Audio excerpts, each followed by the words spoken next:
the feeling of like, why him? He didn't deserve this. He was a good person. It was Tuesday, February 5th, around 2 o'clock in the afternoon, when 44-year-old Eric Lagunas was on his way home to his family from his construction job. Someone said, hey, there's a blue van.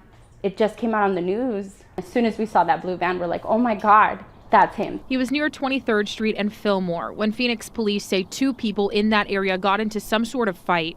They say this man, 34-year-old Joe Watson, pulled out his gun and shot at someone.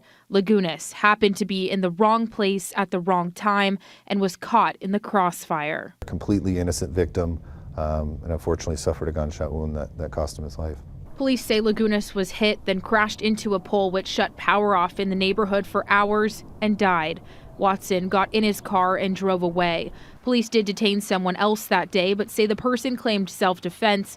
They were released and have not been charged at this point. Now, nearly 3 months later, after combing through surveillance video and doing interviews, police arrested Watson for Lagunas' shooting death. It would be different if they said we made an arrest and here's your dad back, but he's never coming home.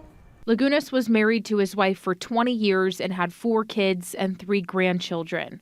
You grieve for your children who lost their grandpa, who's supposed to teach them to be a man, to drive, to do all these things. His family says they're leaning on one another and their faith, but to them, it will never make sense. You didn't even get to say goodbye to him. You can't call him anymore. You can't talk to him. And you can't hear him telling you, you know, you're doing great, don't worry. And he's just gone, like from one day to the next.